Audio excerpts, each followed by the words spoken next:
Chairman, ladies and gentlemen, I too would like to thank Bob Bono, my co-chair, for the monumental work he has done in this meeting, and Ahmed Gindi for helping at every stage.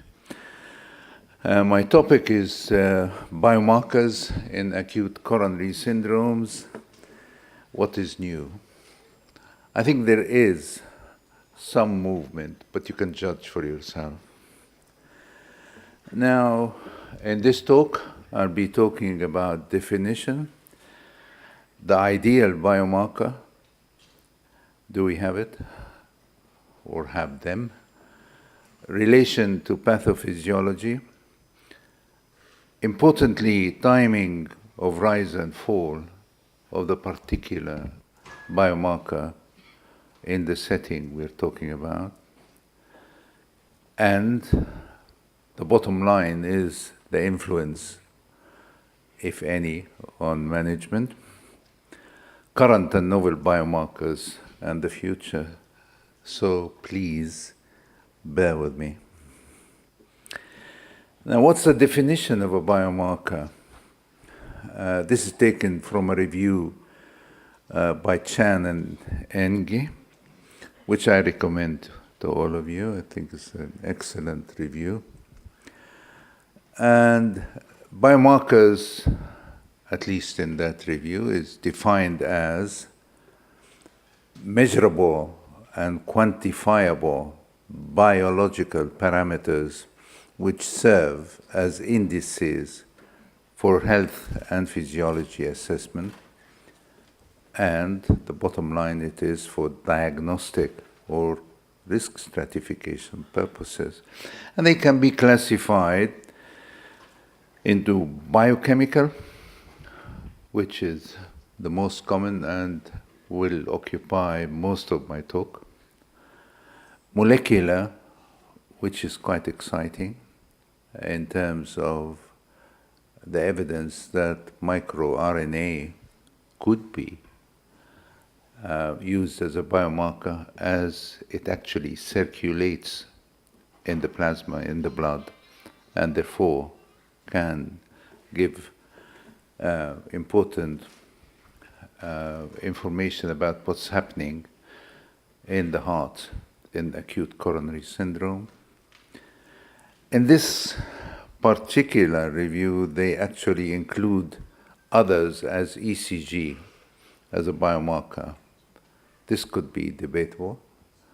So in my talk, I will concentrate on biochemical and molecular biomarkers. So what is the ideal biomarker? It should be, the first thing, it should be available everywhere. It should be easy to measure. We should know exactly what it means in terms of the release kinetics. When does it rise and when does it fall? And that is of paramount importance in determining what is an ideal biomarker. Some of them occur very early after myocardial necrosis or infarction. Others take 12 hours to peak, and we should be aware of that and use them intelligently, if you like. And that takes me to the third point, that they should be designed, they should be used to answer a specific question in the acute coronary syndrome, like prediction, who's going to develop an impending myocardial infarction, if you like. Early diagnosis is of paramount importance, as you know. And once it happens, we want to know how severe and how is that going to affect prognosis, not only in the short term, but also in the long term. By that I mean also that some of the biomarkers are extremely helpful in monitoring progress, both so we have prognostic indicators, what's going to happen in the first 30 days in terms of arrhythmias, death, further problems, or in the longer term, the development of heart failure and progressive remodeling.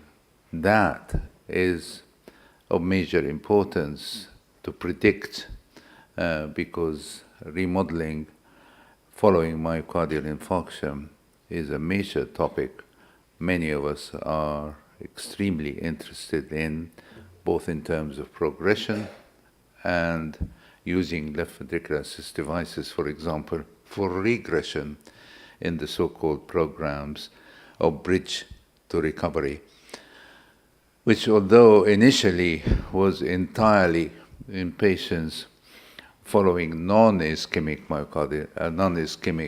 cardiomyopathy, dilated cardiomyopathy, but it has also been used in post-myocardial infarction, dilated cardiomyopathy or remodeling, adverse remodeling. Monitoring progress during this stage in the longer term, we're talking about acute stage, but forgive me if I am also interested in the longer term, because in the longer term, monitoring things like profibrotic markers in the serum has been shown to be of paramount importance in determining prognosis. And in those patients with profibrotic markers, for example, unless you intervene with something or another, medical or device, these patients have poor prognosis in terms of survival. And Fayez Zanan, for example, in France, have had excellent trials to show, and registries, that this is the case. Now, the ideal biomarker also has to have a high sensitivity and specificity, and that needs to be validated all the time. And in this day and age, cost effectiveness is fundamental. We've been talking about that repeatedly. Now, in relation to the pathophysiology of the disease, this diagram is taken from that review by Chan and Enge, and it's very useful indeed because it classifies the different biomarkers and what are they measuring in relation to the pathophysiology of acute coronary syndromes. And if I go through this with you, the first and important biomarker of impending problems, what I here call pre-necrosis, are metabolic, like the heart-specific fatty acid binding protein, HFAB, P, if you like, or HFABP. Now, with the derangement in metabolic function, mainly fatty acids, just before infarction, this protein is released in the circulation and can be measured and could be. It needs further investigation and validation, as I said earlier, but it's really interesting to have an indicator that actually pre-necrosis, we can have a biomarker which tells us that this patient is at risk of developing necrosis. We've had yesterday the excellent talks by Professor Erling Falk and Andrew Newby of the role of inflammation and plaque instability. And that can be, to some extent, be monitored by biomarkers. Although not entirely specific CRP is one of them, particularly high sensitivity CRP. We know that it's not entirely specific, but it could be used in monitoring inflammation and plaque instability in the so-called pre-necrosis stage. Pregnancy-associated plasma protein A, it's nothing to do with pregnancy, but it's just the name of the protein, actually is another marker of inflammation and plaque instability, and used intelligently could be a warning that something is going to happen. And then, as we have seen, white cells do play, when you saw yesterday beautifully from the talks of pathophysiology, how white cells polymorph nuclear leukocytes as well in the inflammation of the cap. It's going to rupture. That can be also be monitored by biomarkers like myeloperoxidases.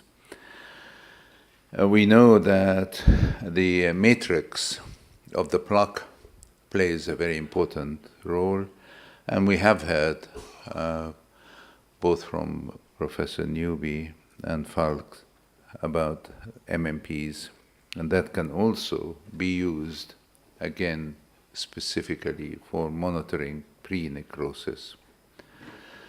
Now, other markers of endothelial activation, as you know, the endothelium does play a very important part. Endothelin-1 and the C-terminal pro-endothelin-1, the more stable, because endothelin-1 is not stable, easy to measure because it's temporary, but the C-terminal pro-endothelin-1 has been shown to be activated, and it could be a parameter when measured to actually be an additional prognostic indicator of the severity of damage in acute myocardial infarction. Both adrenomedallin and mid-regional, again, the mid-regional pro-adrenomedallin, the most stable form of the protein, can be used in assessing severity because of endothelial activation. The most important biomarker of necrosis, which is being used routinely, are troponins, troponin I and troponin T. Initially, we used to think that troponin I, because it is the cardiac specific, but now there are cardiac specific isoforms of troponin T, and that is the most important parameter. Although it does have its own disadvantages, like peaking at 12 hours, for example, so cannot pick very, very early necrosis. It has largely replaced CK and CKMB, although these are still being used. Others, like myoglobin, is being used as an index of necrosis. Interestingly, the arginine vasopressin pathway, AVP, indicates activation of the vasopressin pathway, and that is activated following myocardial infarction with necrosis, and is an additional biomarker of severity and injury, and definitely of prognosis, both in the shorter and in the longer term, and therefore could be useful. Now, following infarction, you'll know that there is biomechanical stress, and we heard from Adrian Chester yesterday the importance of biomechanics. But with the stretch, you get release of brain natriuretic peptide, but it's quick, it goes up and down, but the N-terminal pro-BMP is more stable, is an excellent marker, again, of stretch and a great prognostic indicator. AMP, atrial natriuretic peptide, where it was used some time ago, but went into disrepute because it's not stable.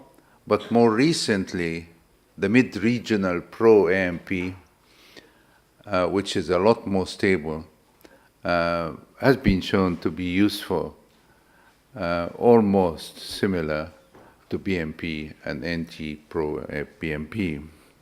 There are other biomarkers of stretch, like growth differentiator factor 15, GDF15, and other receptor-like proteins, like IL-1 receptor-like protein termed ST2, and others of IL-33, but these are still being investigated as biomarkers of stretch or stress.